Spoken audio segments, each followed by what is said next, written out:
Welcome back. It's early Friday evening, so let's start reading before I'm getting too tired. The weather's very nice. It's 17. So this video I just reading. I have another video. I'm talking about aircrafts. I have a video called aircrafts. I was supposed to do to make video in English. I did that. I have 60 or 70 videos in English about aircrafts.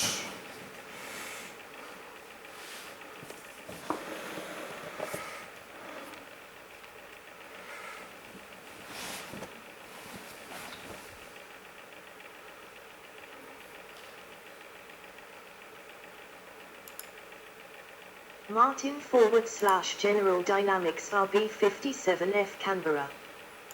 The Martin / General Dynamics RB-57F Canberra is a specialized strategic reconnaissance aircraft developed in the 1960s for the United States Air Force by General Dynamics from the Martin B-57 Canberra tactical bomber, which itself was a license-built version of the English Electric Canberra. It was operationally assigned to the Air Weather Service for weather reconnaissance involving high-altitude atmospheric sampling and radiation detection in support of nuclear test monitoring, but 4 of the 21 modified aircraft performed solely as strategic reconnaissance platforms in Japan and Germany. 3 of the modified aircraft were destroyed with the loss of their crews while performing operationally. The remainder were redesignated RB-57F in 1968. 4 of the survivors were subsequently used by NASA for high-altitude atmospheric research. The others were retired from 1972 to 1974 and placed in storage. As of 2024, 3 WB-57Fs are the only B-57 aircraft models still flying, in service with NASA. Design and development, edit. The RB-57F was the result of an Air Force Big Safari requirement for a high-altitude reconnaissance platform with better performance than the existing and similar RB-57D, some of which had been grounded as a result of wing spar failures. A more urgent need to field an aircraft capable of high-altitude signals intelligence arose in 1962 when a SIGINT operation conducted by United States Navy against the Soviet Union from Peshawar, Pakistan, ended abruptly because the Pakistani government evicted the Navy for committing too many violations of restricted airspace. 2 B-57Bs dubbed PW-1 and PW-2 were quickly modified by Big Safari with antennas and a modular telemetry receiver suite packaged in a pressurized canister and sent to Pakistan in January 1963 as an interim measure under an operation named Little Cloud to continue the mission. In the meantime, Big Safari authorized the PW-3 project to develop the new high-altitude platform from existing B-57s. Because General Dynamics was responsible for contract maintenance on the D model, its Fort Worth division was given the sole source contract for the development of the PW-3 RB-57F prototypes. The 2 aircraft chosen for initial development were Martin B-57Bs 52 to 1559 and 53 to 3864, which supplied the fuselage and horizontal stabilizers around which the rebuild was made. The prototype RB-57Fs incorporated many major changes from the RB-57D. The most obvious of which was an enlarged computer-designed wing to enable it to operate at extreme altitudes. The wing had a span of more than 122 feet, 37 m, which was 16 feet, 4.9 m, longer than the RB-57D and nearly twice the length of the B-57B fuselage on which it was installed. Extensive use was made of aluminum honeycomb wing panels in the wings that bonded outer and inner aluminum skins to a honeycomb of aluminum and fiberglass. All control surfaces had tightly sealed gaps in order to reduce drag, and there were no wing flaps. In addition, the size of the empennage was redesigned so that the vertical stabilizer had nearly twice the area of that of the standard B-57B. Its height was increased to 19 feet, 5.8 m, and the width increased, improving longitudinal and asymmetric control for greater stability at very high altitudes, up to 80,000 feet, 24,000 m. Another obvious change was the replacement of the Wright J65 turbojets with Pratt & Whitney TF33P11 turbofan engines. The TF33S gave the aircraft more than double the thrust of the B model. The RB-57F was also fitted with two detachable Pratt & Whitney J60P9 turbojets mounted in pods attached to the wings outboard of the main engines. These auxiliary engines were air-started and only for use at altitude in flight. At altitudes above 40,000 feet, 12,000 m, the J60S generated about 3,300 pounds force, 15 kN, of thrust each and increased the maximum altitude of the RB-57F by 2,0003,000 feet, 610-910 m. To perform their Pakistani mission, the two prototypes were equipped with high-gain phased array antennas in their wingtips, an extended radome, and a canister package developed by HRB Singer known as System 365 installed in the bomb bay. The size of 255 US gallon, 210 L, drums, System 365 was a semi-automatic signal collection system that used 12 continuously scanning receivers and had a manual fixed frequency coverage capability with pre-selected frequencies. The system automatically recorded up to 6 hours of collected signals on tape. The extensive modifications of PW3 resulted in virtually a new aircraft, and new serial numbers for fiscal year 1963 were assigned to the 21 modified aircraft. Testing and production, edit. The first test flight of the RB-57F prototype was conducted on the 23rd of June, 1963 at Edwards Air Force Base, California. The prototype showed remarkable power, reaching 50,000 feet, 15,000 m, in 18 minutes with a steady rate of climb of 2,725 f/min, 831 m/min. Its RB-57D chase plane was unable to match it in maneuverability. The wing design created tremendous lift even at idle speeds. The aircraft was airborne after a takeoff roll of only 2,600 feet, 790 m, at sea level. Because of this it also proved difficult to land, and if an engine failed during takeoff, TF-33 main engine thrust was limited to 70% power to maintain directional control. Despite some shortcomings, the design had shown exceptional performance, and Big Safari authorized the first chip production program in August 1963 for the fabrication of 19 more RB-57Fs from existing B-57 airframes. After its flight test program, the two RB-57F prototypes were sent to Rhein-Main AB, West Germany in late 1963 for operational testing and evaluation, OT&E, with the 7470th Support Squadron, where they proved their effectiveness in flights along the German border at over 60,000 feet, 18,000 m, taking long-range photographs over the border into East Germany.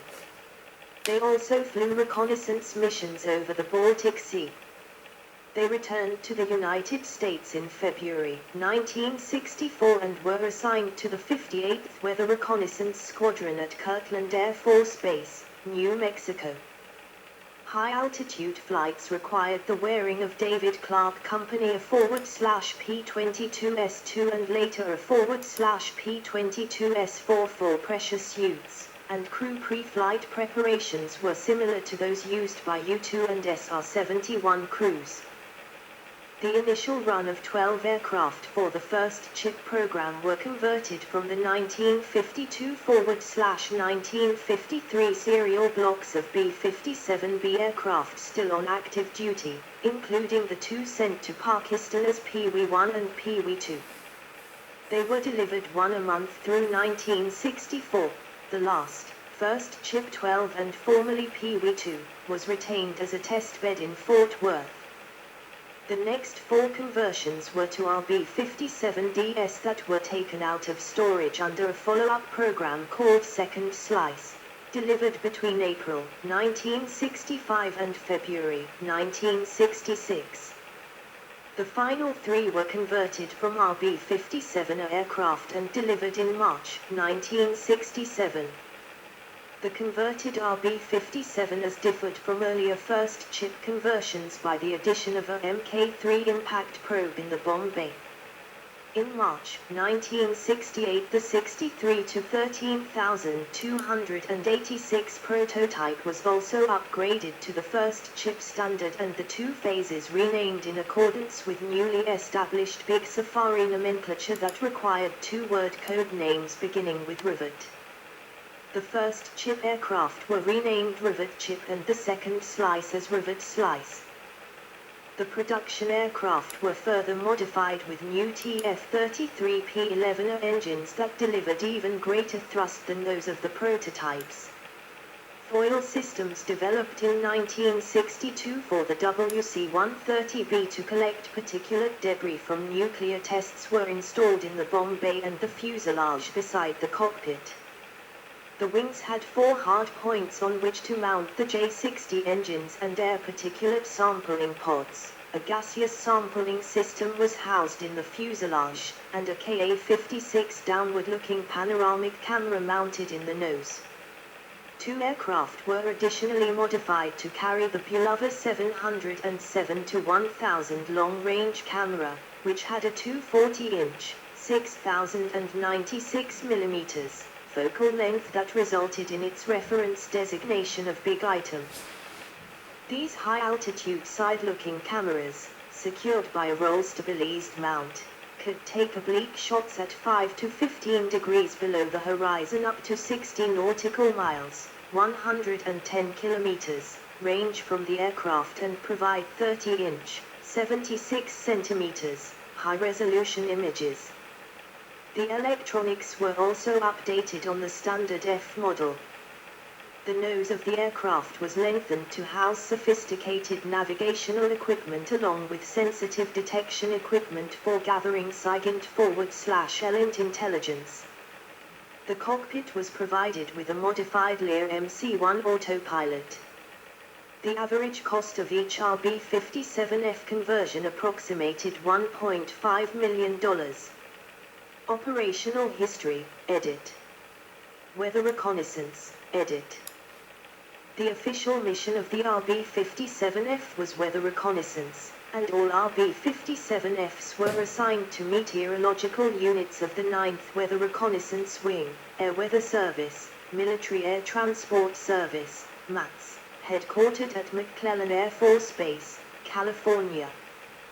55th Weather Reconnaissance Squadron, McClellan AFB, California. 56th Weather Reconnaissance Squadron, Yokota AB, Japan. 57th Weather Reconnaissance Squadron, Avalon Airport, Avalon, Victoria, Australia. 58th Weather Reconnaissance Squadron, Kirtland AFB, New Mexico. Air Weather Service RB-57F's duties involved high-altitude atmospheric sampling and radiation detection work in support of nuclear test monitoring, mostly on behalf of the Atomic Energy Commission, including collection of airborne debris in a program of ongoing monitoring of nuclear tests.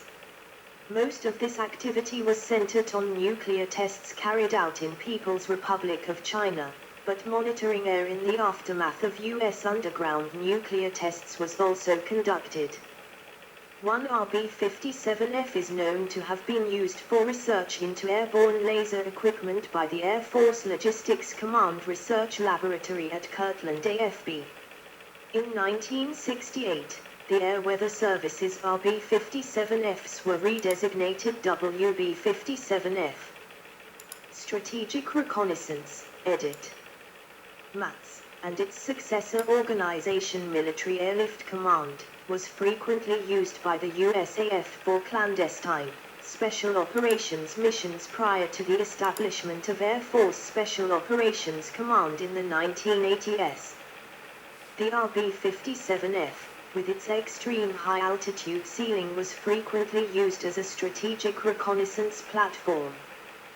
The four rivet slice aircraft, converted from RB-57D airframes, were equipped with covertly mounted cameras and assigned specifically to reconnaissance work in 1965.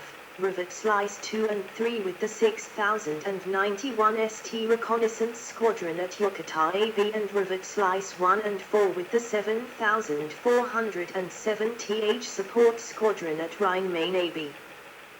The RB-57F prototypes, 63 to 13,286 and 63 to 13,287, developed under the PW-3 program, were detached from the 58th WRS after operational testing and evaluation and sent to Pakistan to replace PW-1 and PW-2 in Little Cloud. The Indo-Pakistani War of 1965 began while PW-3 aircraft number 2 was out of the country and number 1 was operated by 24 Squadron of the Pakistan Air Force. Older accounts of the Little Cloud operation give the original reason for the RB-57F deployment to Pakistan as being the monitoring of Communist Chinese nuclear tests, which began in October 1964. The aircraft were said to have been flown by USAF crews during these operations, and one of the RB-57Fs was reported to have returned to its US base before the outbreak of hostilities with India, while the other remained. Because the PAF was outnumbered by its Indian counterpart, and with US concurrence, the RB-57F was reportedly impressed into combat service with PAF's No. 24 Squadron to carry out daily reconnaissance sorties over Indian Air Force airfields at altitudes of up to 60,000 feet, 18,000 m. The RB-57F was also said to have been locally modified by the PAF to carry a 4,000 pounds, 1,800 kilograms, bomb load, but never actually operated in a bombing role. On other occasions, the RB-57F was accompanied by a pair of PAF B-57B Canberra bombers, apparently the rivet flash configuration sold to Pakistan in 1959 as standard B-57s but modified in 1964 under a pre-agreement of sale to enable them to track Indian mobile radars that were jamming Indian military radio transmissions. All three aircraft were involved in directing attacks on an Indian radar station at Amritsar, and during these operations, one of the PAF B-57Bs was shot down in error by Pakistani anti-aircraft artillery. The account goes on to state that on the 15th of September, 1965, RB-57F 63 to 13,286 was straddled by two Satu-Sams as it commenced its descent towards Peshawar. Despite the plane suffering major structural damage and sustaining over 170 holes, the pilot managed to nurse the aircraft back to Peshawar, where he made a successful forced landing. The aircraft was eventually repaired and returned to the USAF. However, in a newer history by a retired Big Safari commander published in 2014, some of the earlier account is refuted as erroneous. The PW-3 aircraft arrived in Pakistan in March 1964, well before the Chinese nuclear tests began, not for monitoring the tests since the aircraft were not yet equipped with the sampling equipment, camera, or sensors of the standard RB-57Fs, but to collect telemetry from Soviet missile test ranges, particularly Cape Astinya. The aircraft were both flown and maintained by members of the Pakistan Air Force, not the US Air Force, a condition mandated by the Pakistanis. The RB-57F prototypes, with the required capability of being a type that PAF airmen could fly, had been purpose-built with the telemetry mission as its goal, and the modification for carrying a 2-ton payload in the bomb bay had been made by General Dynamics as part of its development, not by the PAF.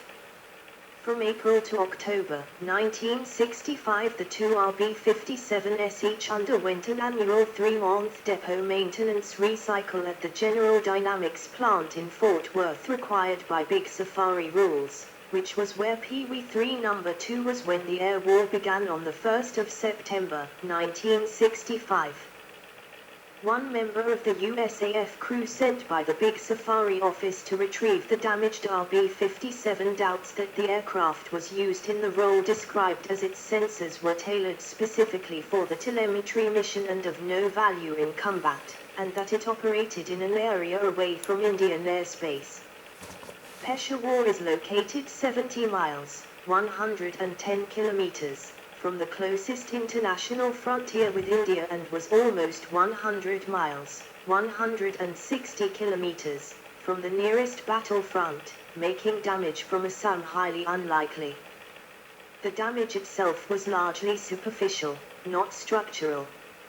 Instead, he states that he was told that the aircraft was damaged during an IAF air raid on its airfield on the 7th of September. It had been kept in the air as much as possible to protect it from attack but was damaged during a refueling turnaround. The damaged aircraft was returned to the United States to protect it from further harm and to process the sensitive collected data, which the Pakistanis did not have the capability of doing. Both aircraft were reassigned to the 7407th Support Squadron when 63 to 13287 emerged from its depot recycle. The Rivet Flash B-57 was overflying a Pakistani radar site at Rawali, 70 miles, 110 kilometers, from Amritsar, when it was shot down on the 11th of September 1965 by its own AAA, mistaken for an IAF Canberra. The death of the PAF squadron leader flying it, who was the key Pakistani member of the Little Cloud operation, precipitated the rapid exit from Pakistan of the RB-57Fs. The newer information is supported by the fate of 63 to 13287. On the 14th of December 1965, operating TDY from Incirlik Air Base in Turkey as Big Rib 06, it disappeared during a mission over the Black Sea whose route passed through telemetry range for Soviet ICBMs. What actually happened is still uncertain. There was speculation that the aircraft had been shot down by a Soviet S-75 Dvina, NATO designation SATU guideline, surface-to-air missile, but the official statement by the USAF was that the aircraft was on its third pass along its route when it deviated from its flight plan, orbiting and spiraling down to below minimum radar tracking altitude, indicating that the aircraft crew had probably perished from an oxygen system failure. Although searches for the wreckage continued until the 28th of December, only small bits and pieces of it were recovered, although unsubstantiated reports asserted that the two crew members had been captured alive by the Soviets. However, one of the recovered pieces was an inner wing panel that a team of structural experts concluded was struck by an object, likely a missile. The crew was declared dead after being missing for 6 months. The Soviets used the incident to argue successfully against U.S. intelligence gathering missions originating from Turkish air bases. U.S. Air Force retirement, edit. Single and double-engine Flameyets plagued the program between June 1965 and July 1967, when fuel control problems were finally corrected. No aircraft were destroyed, but one was out of service for 6 months after it crash-landed in a field near Albuquerque. By May 1968, stress cracks began appearing in the wing spars and ribs of all the RB-57Fs outboard of the main engines, and numerous groundings forced the cancellation of many operational missions. Some aircraft were sent to General Dynamics for repairs, but under Big Safari dicta the cost of repairing all of the aircraft was excessive and resulted in 5 being placed in storage at Davis Monthan AFB in 1972 and another 3 in 1973. The remaining aircraft were retired in 1974. Each had accumulated on average a total of 3,000 hours of airframe life. The 58th WRS, the last squadron in the Air Force to use the RB-57F, was inactivated on the 1st of July 1974. 3 RB-57Fs were lost in operational service. Rivet Chip 10, 63 to 13,297. Crashed on the 7th of November 1966 when it descended below its assigned altitude while on instrument flight rules during a night approach to Kirtland AFB in bad weather and struck the summit of Sandia Crest. On the 27th of June 1972, Rivet Chip 5, 63 to 13,292, disintegrated when it entered a MACTUC above an altitude of 50,000 feet. 15,000 m, near Albuquerque. The crews of both Rivet Chips were killed. The third loss, that of the second prototype, was possibly a Cold War casualty, also with loss of crew. NASA, edit. The Rivet Chip and Rivet Slice aircraft have been used by NASA in support of various research programs.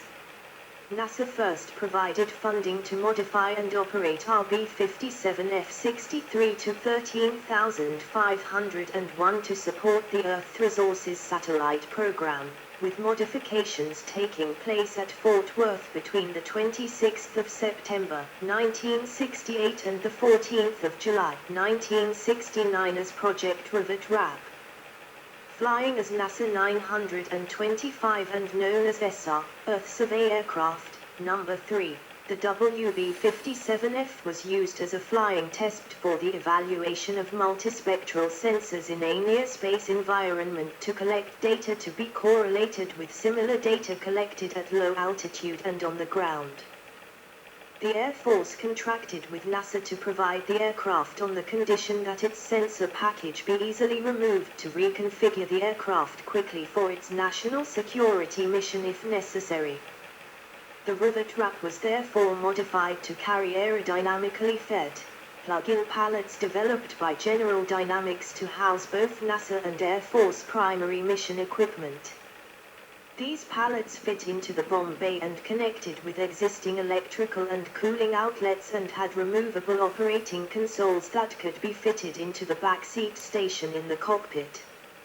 In 1972, the high cost to the Air Force of supporting the SR No. 3 operation became prohibitive and the aircraft was transferred permanently to NASA. 2 other WB-57Fs were transferred with the inactivation of the 58th WRS, and eventually all those in NASA service were issued FAA civil registrations. They are designated the NASA High Altitude Research Project at the Johnson Space Center in Houston, Texas, and operate from Ellington Field, JRB. 3 of the 4 WB-57F aircraft used by NASA remain in operational service with registries expiring in 2021 or 2022, conducting a variety of civil tasks worldwide. 1 N925 NASA 925, AFS/N 63 to 13,501, Rivet Slice 3 and Rivet RAP, retired the 15th of September, 1982. 2 N926 NASA 926, AFS/N 63 to 13,503, Rivet Slice 2, registry expires the 31st of August, 2025. 3N927 NASA 927, FS/N63 to 13,295, Rivet Chip 8, registry expires the 31st of July, 2025. 4N928 NASA 928, FS/N63 to 13,298, Rivet Chip 11, registry expires the 30th of June, 2024.